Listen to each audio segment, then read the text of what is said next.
Good evening, I'm Alan Devlin in for Jessica Moore. We begin with that strong system that's just starting to impact our area, as you can see on the radar here behind me. And the heavy rain and strong winds are going to be with us for a while, affecting your morning commute tomorrow.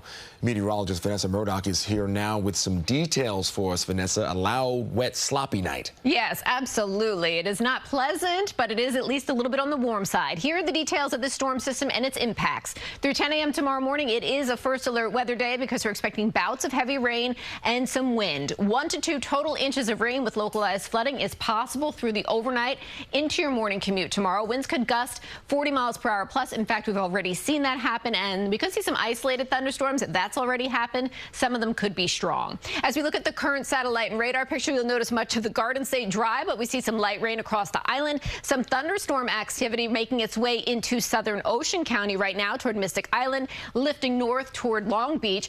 Bigger picture shows we have many hours to go. In fact, we expect steady rain through the morning hours tomorrow and finally some clearing late tomorrow.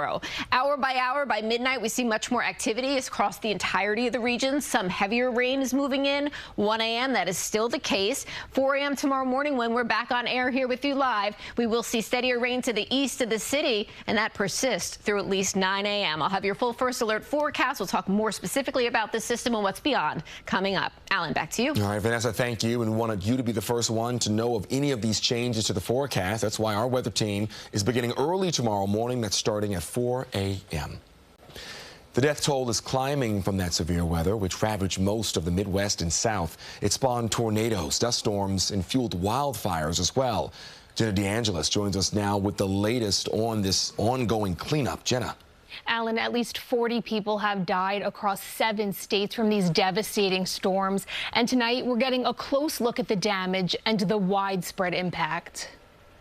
Oh, man. A man captures the moment a tornado passes by his Mississippi home. He steps outside to survey the damage in hard-hit Tylertown. Look at my car, man. Oh, my God.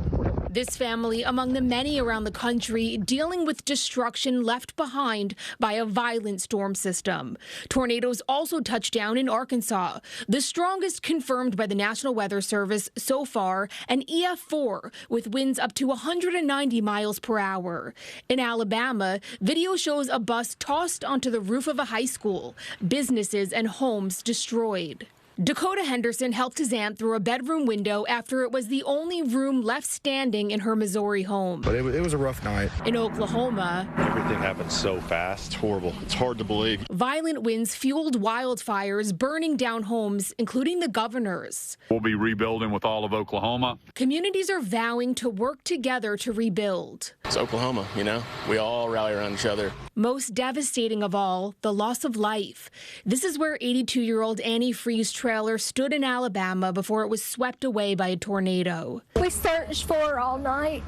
We found her at 4 a.m. this morning. The family expressing gratitude for volunteers helping at a time they need it most. They're doing it on their own because they care. And that means so much to me and to all of my family. And according to the National Weather Service, more than 80 tornadoes have been reported since Friday. President Donald Trump says the National Guard has been deployed to Arkansas, and his administration is ready to assist state and local officials. Alan. All right, Jenna, thank you for that reporting. A lot of cleanup left to do.